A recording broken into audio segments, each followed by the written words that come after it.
On a hot February evening in 1986, a gang of 5 suburban thugs is drinking at a hotel near Blacktown in Western Sydney. They're burglars, armed robbers and rapists. Whack! And one is also an escaped prisoner on the run.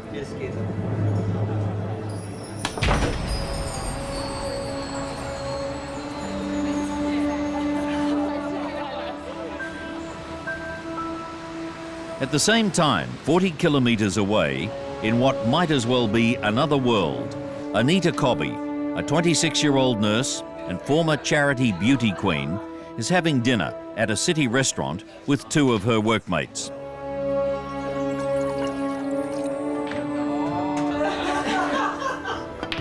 Within hours, she'll be abducted by the gang and tortured and raped and murdered.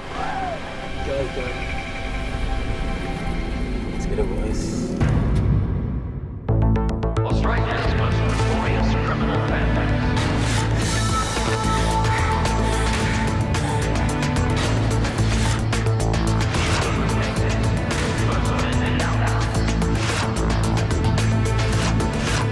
Generation after generation. On all sides of the war. Crime investigation Australia. Families of crime.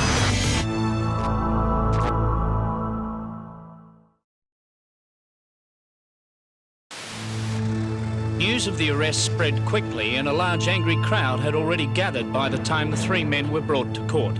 A storm of revulsion sweeps across Australia as the news breaks that 5 men from 3 distinct families, the Murphys, the Travers and the Murdochs, have been arrested for the senseless and brutal murder. Late last night, more than 20 detectives raided houses in Wentworthville and Westmead.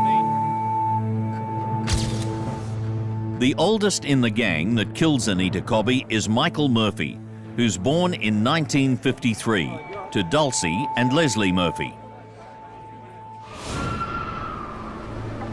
It's Michael who leads his younger brothers, Gary and Les Murphy, into a life of crime. Michael Murphy was the eldest of 9 children. There were 2 girls and 7 boys, and Michael didn't really have a good time with his dad Les. He clashed a lot with Les, and by all accounts Dulcie was pretty hard on all the kids. The family lives in the inner western suburb of Erskineville. The police car was always down, double parked outside their house in Binning Street. They were in trouble for stealing. They'd steal things from homes, they'd steal cars. But by the time Michael Murphy was 12, he was having real difficulty with his dad, so he moved out and went to live with his grandmother. Michael's grandparents dote on him, and he leads a wild and mostly unsupervised teenage life. After leaving high school early, he works briefly at a car dealer's yard before returning to life as a thief. He's soon arrested and sent to a juvenile detention centre. Apparently he was in boys' homes and being continually gang raped himself as a child in boys' homes, and apparently he wrote letter after letter after letter pleading for someone in the government to help him, and of course that was all ignored. So I feel very sorry for Mick, but he wasn't someone that I ever warmed towards. On his release from the boys' home, Michael Murphy becomes part of a gang called the Sharpies. 2 of his younger brothers, Gary and Les, soon join him, carrying weapons and fighting the surfer and the bikie gangs. Let him go. No, you can just get the hell out. Wherever they go, it's Michael Murphy who takes the lead. Go on, get out, both that's of you. great. Okay. Michael Murphy, who was the older one, who was always in trouble from all the records against him, and they're public, was sort of the leader, and Gary, not being the highest of intelligence, followed the leader, and Les, being the little brother, in stature as well as age, followed them. The younger siblings, I think, were almost saying, you know, oh, Michael's respected both in jail and out on the streets, And I don't care what I do, if I end up in jail, well, he'll look after me and I'll be respected as well. Oh, let's go, boys. Stuffer. One of the Murphy's Boys' hangouts is a Christian outreach centre in the city, run by the Reverend Fred Nile. They did know how to fight. I don't know whether they used to go to a gym or somebody taught them to fight, or their father, but they certainly knew how to hit hard, right in the face, break a nose. But one night the phone rang and it was Mick Murphy's mother, and she was saying to Mick, the police are hanging around the house over at Glebe. If you're coming home with a stolen car, don't come home tonight. So that was the message, and I had to pass the message on to them. So obviously they were, at least in the car stealing business, or stealing cars just for transport. As well as car stealing and burglary, the boys also branch out to mugging. The Murphys stage cruel personal assaults, bashing and robbing women in the street. They had no money, so I guess they just lived off other people, and often I'd find the toilets would be blocked up, the cisterns in the toilets, and we'd lift off the lid and you find it stuffed with women's purses. The Reverend also has serious trouble with older criminals who regard the Murphy boys and their followers as their helpers and trainees. We did have one big brawl where another group came in, which I later found out were young older men, but still young men who'd come out of prison, and they tried to wreck the place one night and actually bashed me, and I had a 9 stitches put on my lip here. It was all cut with probably a bottle or something. I found out later they were upset, these older men, that I was actually influencing what they called the apprentices. These are the young blokes that they were actually helping to train into more serious crime. The antisocial nature of the Murphys' personalities would have been developed and ingrained in them during, their childhood. The Murphys' neighbours finally get some relief when the family moves away to the outer western suburbs into a housing commission home near Blacktown. Very much working class, and also the lower socioeconomic unemployed. It wasn't far from Parklea Jail, so often single mothers used to live there because they were close to visiting at the jail. And they started to gather new friends out there because they were with other people who were very much like them, who would truant school, not be employed, and be a bit bored, so they'd start drinking together. And a lot of the crime went unreported because people in that area were just accepting it as part of life, and they almost became used to it. The Murphy boys are soon well known to the local police. Though they were going nowhere and probably going to repeat, because Mick's father was in prison, probably we're going to go down the same pathway. So it was a pretty antisocial, the world has nothing for us. We hate the world, perhaps. They were our prime suspects for most of our, crime, like car stealing, car parts, breaking in, bag snatching. Is that they did seem to have a big chip on their shoulder. And sometimes I know they would bash other people, and we'd have someone with a bleeding nose. But sometimes I've actually watched them, whether it was Mick, but I remember some of them, they'd actually just bash the wall. They'd actually just smash the wall until their knuckles were bleeding.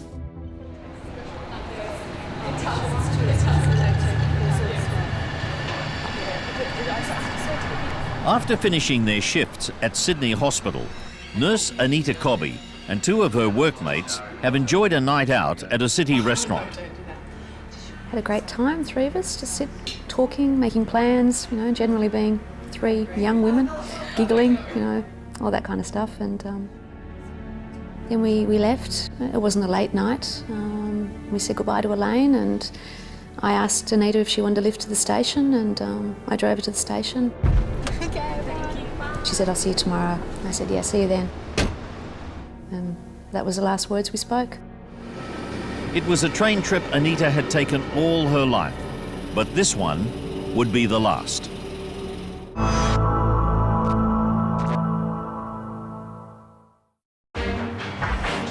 In the Doonside Hotel near Blacktown in Western Sydney, the Murphy brothers have been drinking with two mates for most of the day.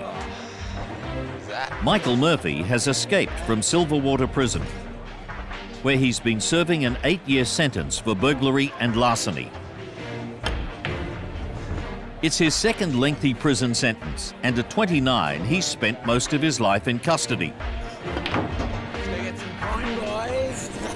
As evening approaches, the gang decides to leave the hotel to buy drugs. They pile into a car they've stolen some days earlier, but it has little petrol, and the gang has no money. They decide to rob some vulnerable female, and while they're at it, to have what they call some fun, and rape her as well. With Michael Murphy constantly in and out of prison, his brother Gary, who's 5 years younger, steps into his shoes as the family protector.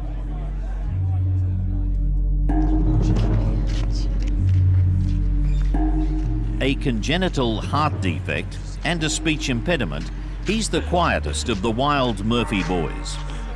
I've never met anybody who's more popular with girls than Gary, or has had more girlfriends, and remarkably, even whilst he's been in custody, he seems to have new girlfriends all the time. Like every now and then I'll get a phone call and go, oh, I've got a new girlfriend now. By all accounts, he was very popular with the women, probably more so because he had a more gentle nature and quite a nice smile, and he was a bit smooth talking. Gary was, he was more compliant. I mean, to your face. He'd, you know, when I was working, I'd come up and say, what do you got on you, mate? And he'd say, nothing, search me. And so, you know, he'd stop, search and detain and check him out. But Gary's seemingly gentle nature hides a hair-trigger temper. He would have bouts where he'd get into trouble with other men, though. He'd fly off the handle very easily, and he'd get into fights. He got barred from the Rudy Hill RSL for life for getting into a fight there, and because he drank a lot, he fought a lot. As Gary gets older, his temper gets worse, particularly when he's drinking or smoking marijuana. He's caught stealing a motor vehicle and driving without a license, and he's placed in a juvenile home. Shit! After his release, he gets a job with a local builder who describes him as a good worker and a good kid. But he also uses his mechanical skills to work on stolen cars, changing their markings so that they can't be traced. Over the next 14 years, he's charged with multiple offences, with his specialties being home burglaries and car stealing. He even builds a master collection of keys to fit various types of cars.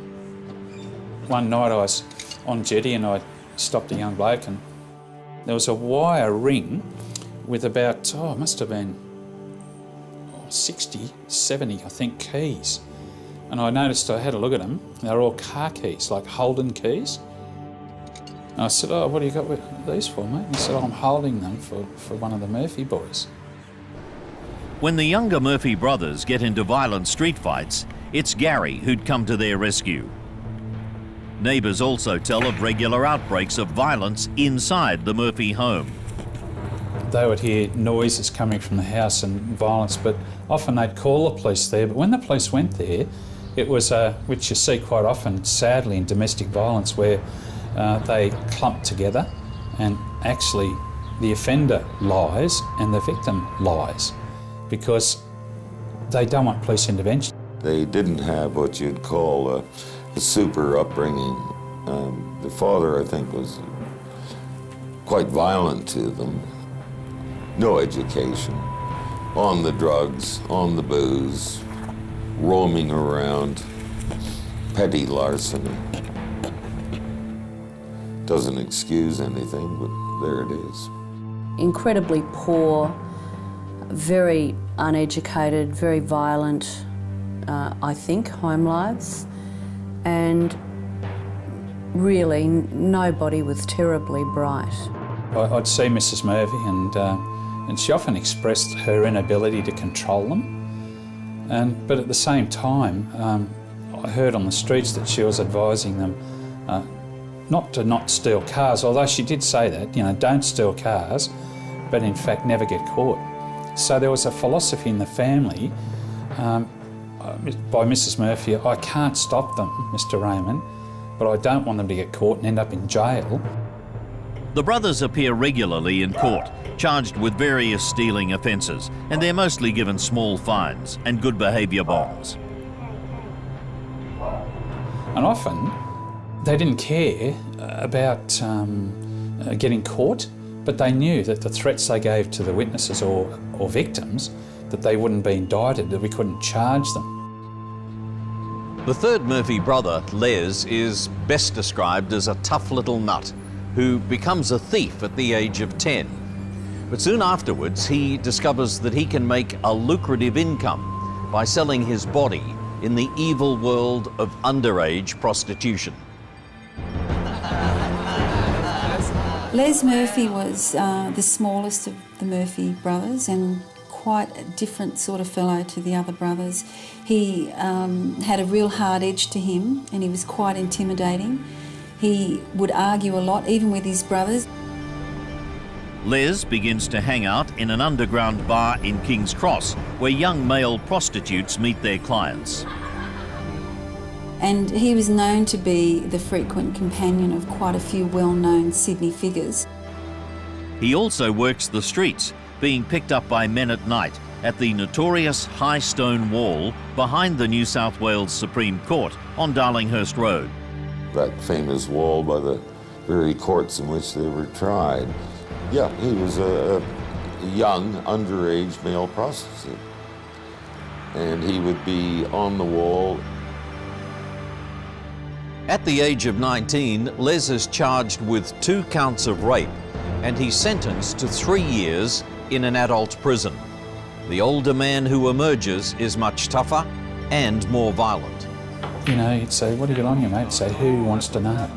And he'd rear up and get cranky. And I'd say, I'm just doing my job, mate. That's all I'm doing. I'm just asking you. And he'd say, well, you're not searching me. He leaves the world of prostitution to return to his proven skills in assault. There was a bag snatch on 2 older women at Doonside as they came out of the Centrelink office where Les Murphy had jumped out of a car with another man and grabbed bags off 2 women. One of the women didn't let the bag go and he dragged her up the road as they jumped back in the car. So it was a common thing for them to get money that way. Some were saying that they heard them speaking with some other local criminals and they were discussing the MO or methodology, the modus operandi of bag snatching, and it was never let go. Make sure that you hang on until the victim let goes, no matter what.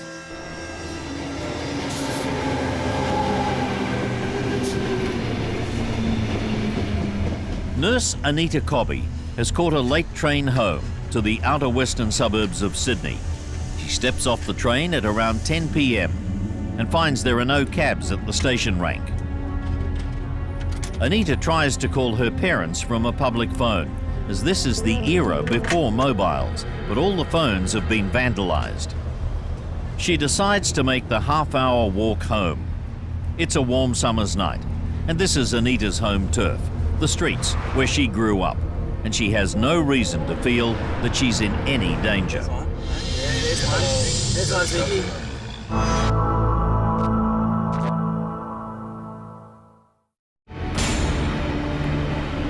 Stranded at Blacktown railway station, Anita Cobby decides to walk home.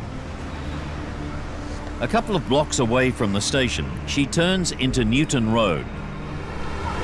The gang is driving around Blacktown in a stolen HT Holden, looking for a woman to attack. You'll be looking for the preschool, eh, murder? They turn into Newton Road, and here, 2 worlds collide. Don't you have to slow down, mate. Slow down, mate.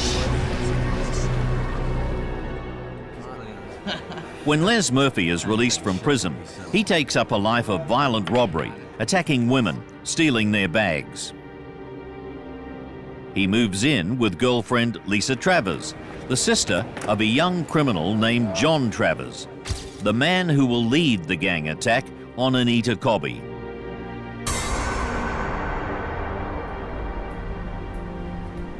Born in 1967, Travers is the eldest of 7 children of bus driver Ken and his wife Sharon.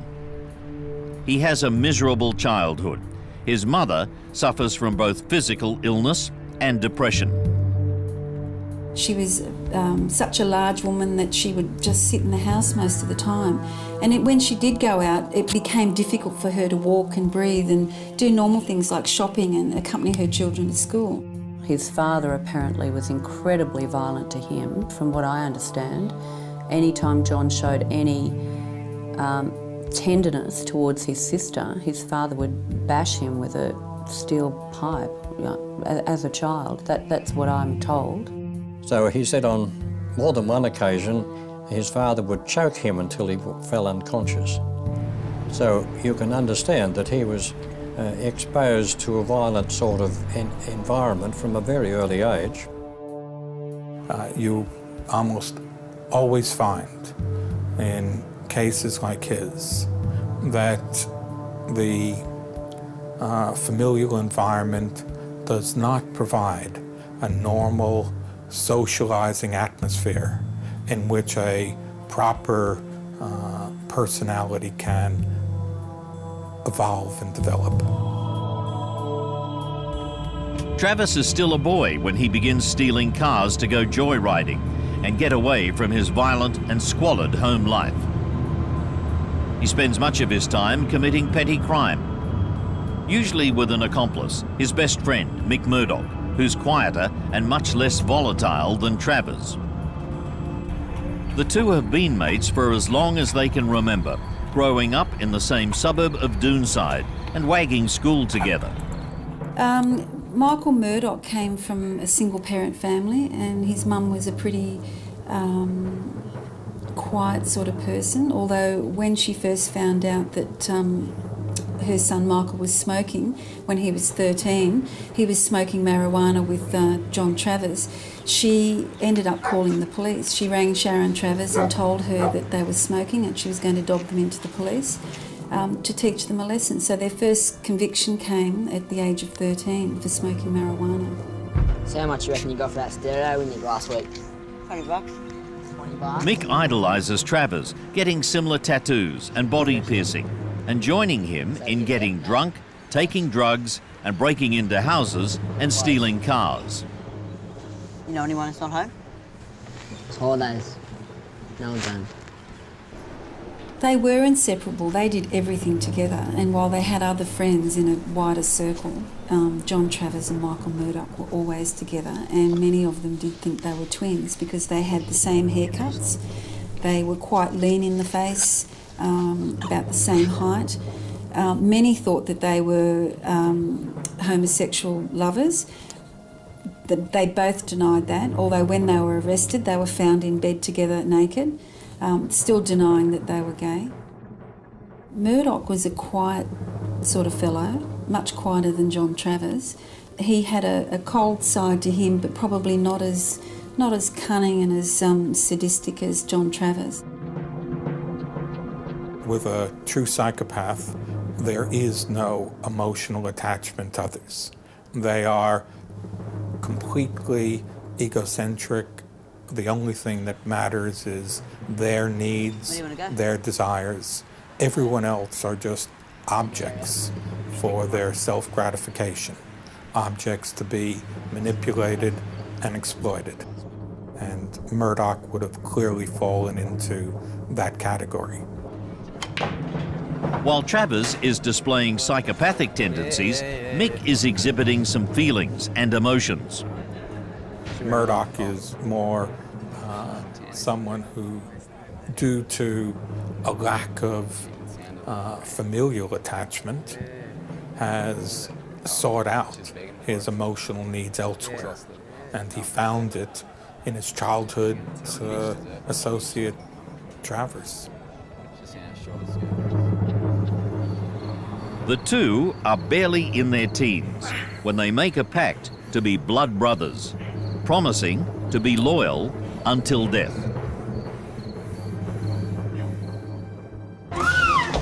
Get it! Anita Cobby's abduction in Newton Road is witnessed by two teenagers, a brother and sister, in a nearby house.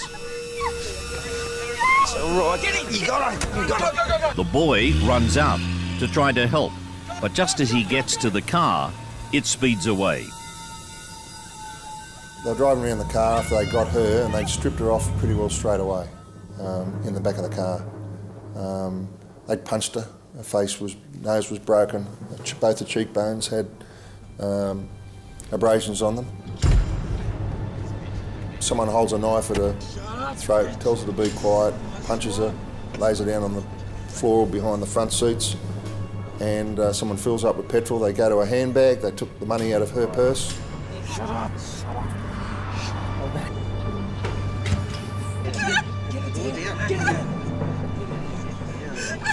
Paid for the petrol, and then went down to Green Park to carry on with it.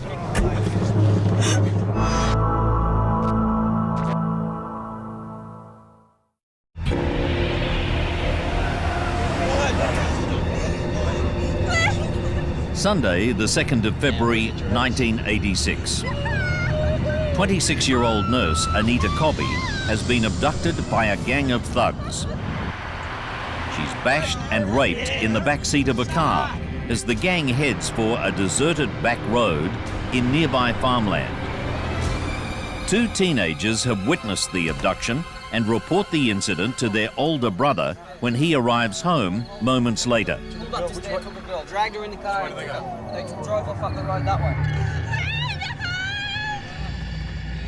John Travers grows up to be a sexual predator after getting a bizarre introduction to sex in his youth.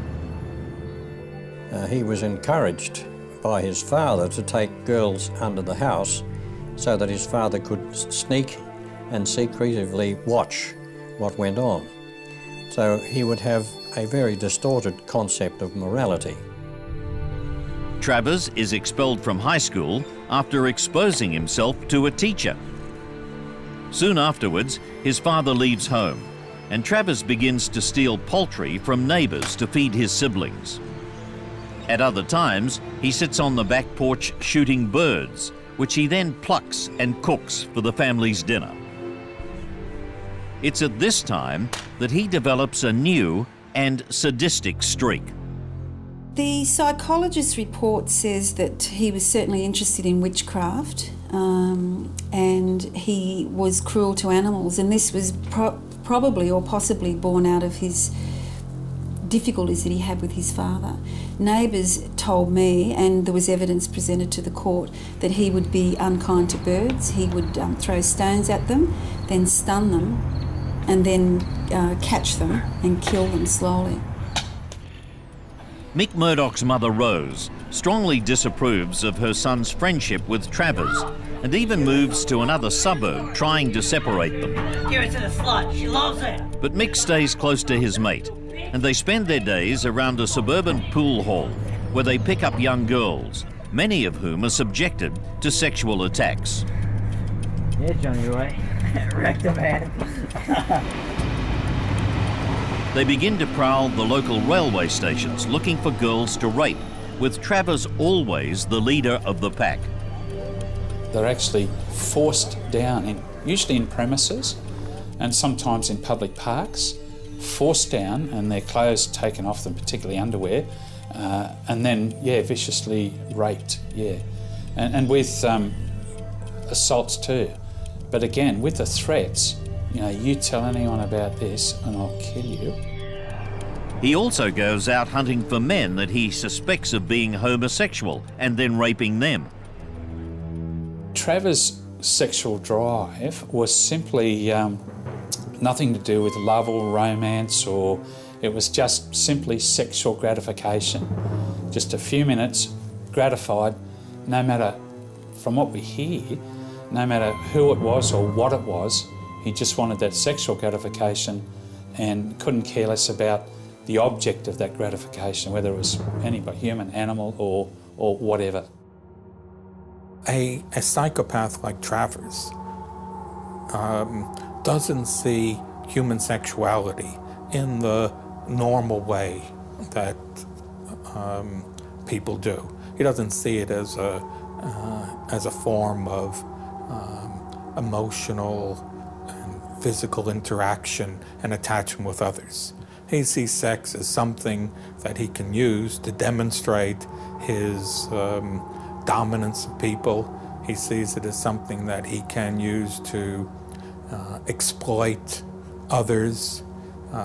He sees it as something that he can use to degrade others. And it doesn't matter whether the object of that is male or female. It's all the same to him. His depravity deepens as he begins stealing larger animals and committing ugly atrocities on them. It's not long before he gains a reputation for bestiality. That he had tendencies towards violence with animals, and there were suggestions that he had involved in sexual behaviour with animals. One of his neighbours talked about the night that he had a sheep in the yard. He had jumped on its back and had sex with it, and while he was doing that, he pulled its head back and cut its throat, and then he put it on a spit, and it became a barbecue. Rumours also circulate among locals that Travers is responsible for at least a dozen sex attacks on local girls. At different times he was aggressive, and he would go in and out of that aggression depending on what he was on, and he took drugs and he drank a lot and he experimented with those drugs. A lot of marijuana, a lot of hard alcohol. He'd drink, in the end he was drinking a bottle of spirits a day towards the end of being on the run and being caught. Who was that bird you were with? Don't even know. Fearing one of his rape victims might be able to identify him to police by the distinctive teardrop tattoo under his left eye, Travers flees interstate. Travers and some of his mates, including Michael Murdoch, took a drive from Sydney across the desert and went to Mandurah, just below Perth. And they'd been buying drugs and stealing things. So they came to the notice of police for stealing first up. And one of the men that they got to know over there was a young fellow in his teens. At first, the teenagers welcomed into the group, but after a few days, Travers suddenly turns on him and he's viciously raped. Threatened to cut his throat at the same time, and thankfully for some reason he didn't do that. And so he used to get strange gratification out of these. It wasn't even ritualistic, it was simply just a physical thing. It was quite a brutal rape. The victim, the young man, had a lot of bruising, some broken ribs. He was so terrified that he didn't want to tell police, but the injuries were so severe that they were determined to press ahead and charge John Travers. So they did put an alert out for his car, but he managed to escape. Wanted by Western Australian police for the rape, Travers and Murdoch return to Sydney, where they meet up with Gary and Les Murphy. One of them's going in. Don't get that one in. Yeah, good one, mate. Didn't even get that one. This is the gang that will soon commit the terrible crime that will define the rest of their lives.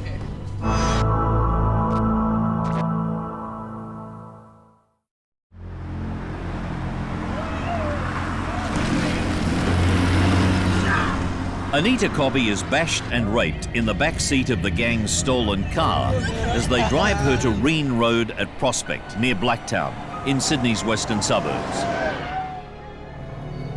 It's poorly lit, well known as a lover's lane and a dumping ground for stolen cars.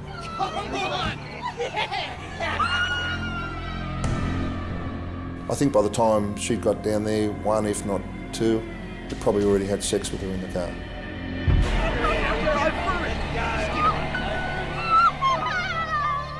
So she'd been forced through the barbed wire fence rather than thrown over it or helped over it. Absolutely dragged through it.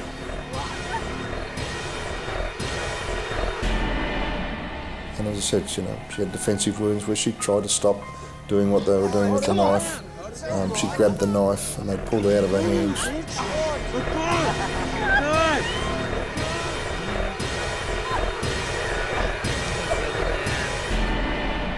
Knuckles and fingers were broken.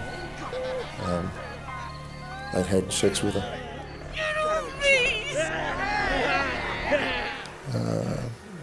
Nothing more worse that you could think of. Egged on by the Murphys and Murdoch, Travers commits the final atrocity. Seen all that face? They were talking about whether they should let her go or what should happen, and it was decided, because she had heard their names and that she'd seen their faces, that she couldn't live.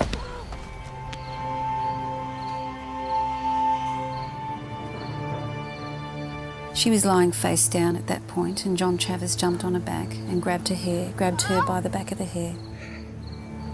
She was conscious at that time because the coroner said that she had defence wounds on her hand, and she put her hand up to stop that knife and he'd almost severed several of her fingers.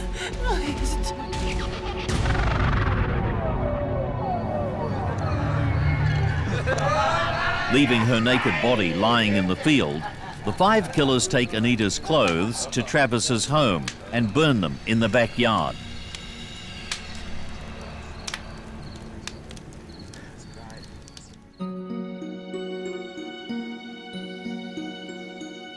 Anita is reported missing that night, but it'll be 2 days later, on the 4th of February 1986, that farmer John Reen sees his cattle all gathering under a tree, and he goes to investigate.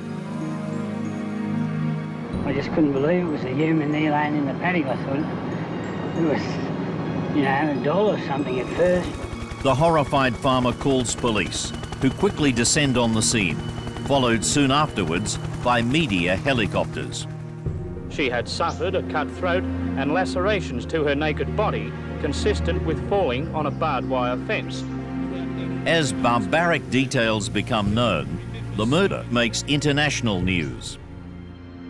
It was a crime that really created an enormous amount of community and media attention.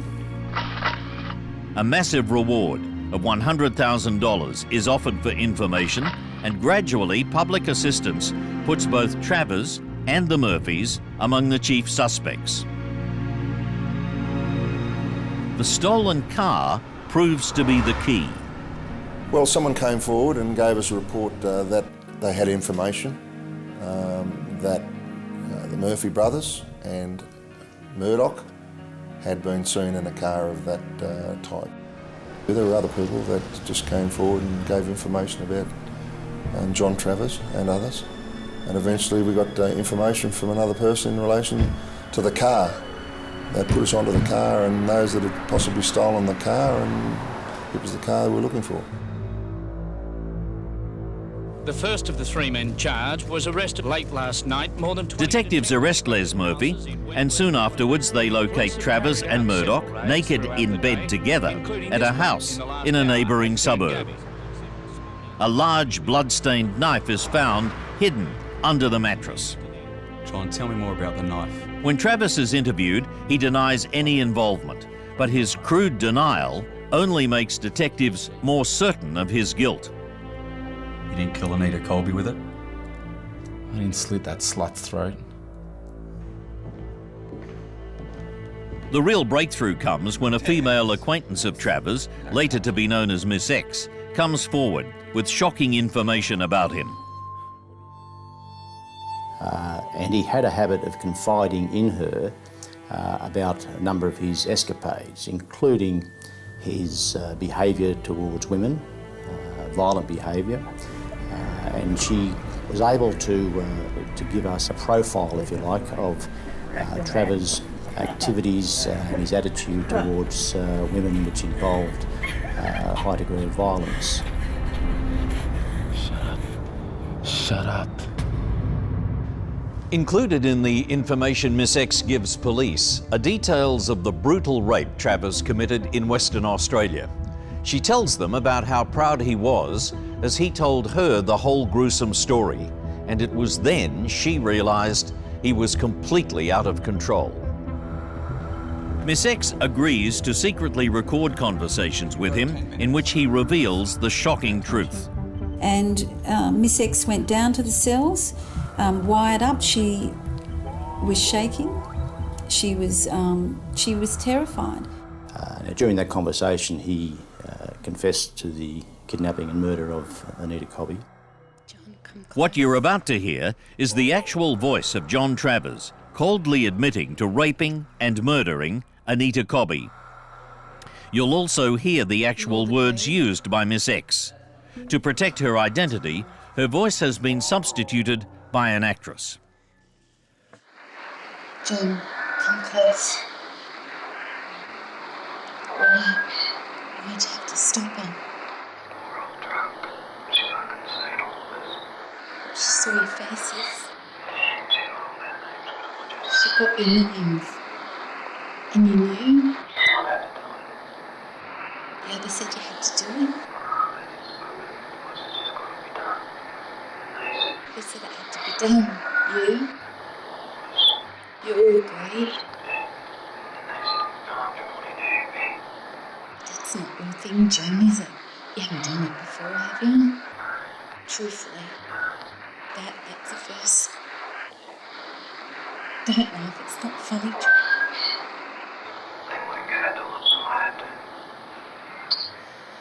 And the rotten bastards all fucked off on you.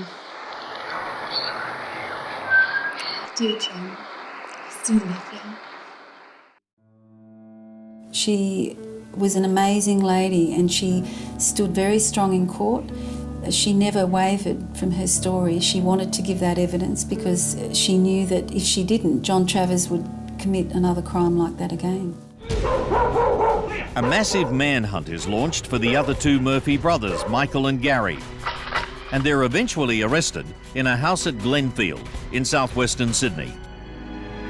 The tactical response group swooped just before 10 p.m. News that 5 men have been charged with the rape and murder of Anita sets off a wave of revulsion right across the nation. It was enormous. There was huge crowds outside the Blacktown police station. There was nurses hanging from the building opposite with a dummy made up hanging in a noose.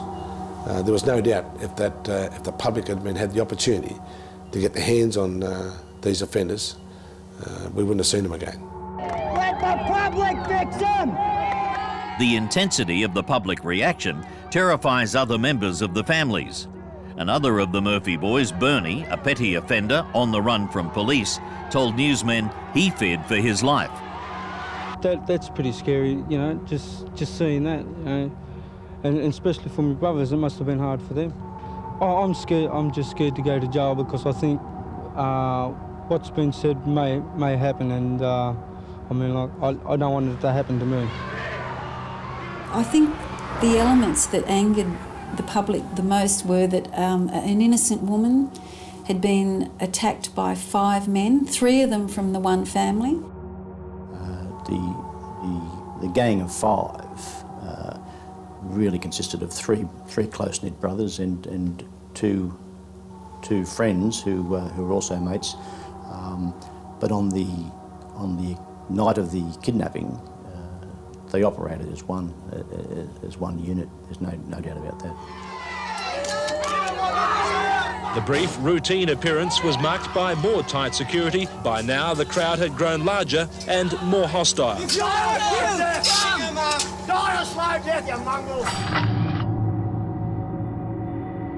When the Murphy brothers, John Travers and Michael Murdoch, are interviewed, the police find them quite cooperative. They're all eager to tell their story. But like all cowards, they try to blame each other. They admitted that they had had sex with her, and they gave us some details in relation to what other people had done to her. But on the whole, their efforts were to minimise their roles and blame everyone else. But I do think John Travers was probably the ringleader and the one that actually conducted the murder, because he had that violent streak with a knife and so on. I never ever have seen any knives mentioned with the Murphy boys. He was serving 24.5 years. Miss X receives death threats, including one on the phone from Michael Murdoch's mother. It's not an easy task for a witness, for any witness, in giving evidence in a murder trial. In this particular case, probably harder on this particular informant because she had been a close friend and confidant of Travers. She also knew others in the group.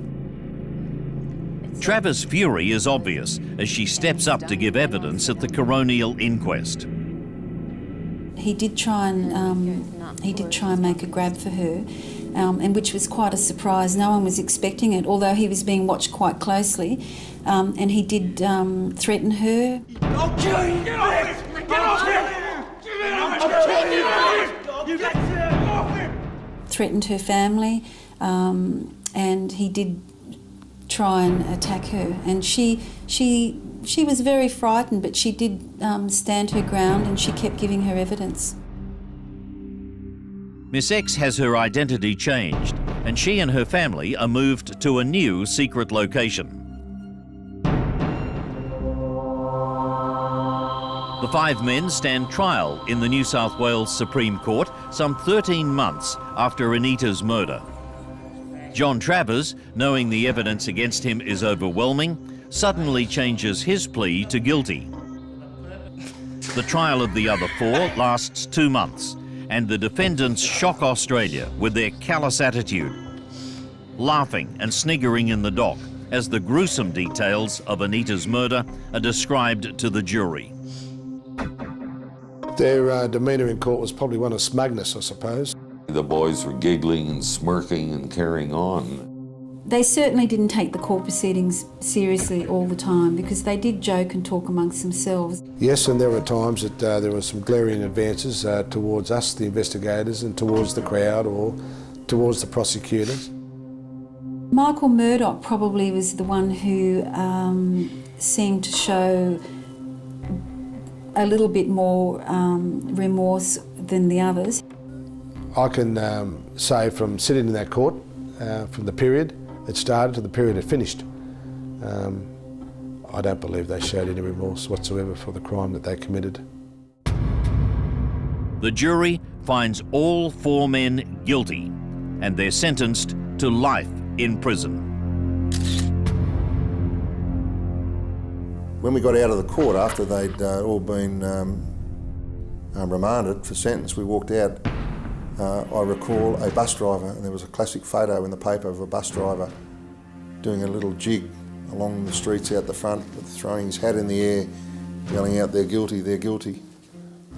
And it was reminiscing of that dance when the war was over. I didn't have a great deal of empathy for the offenders.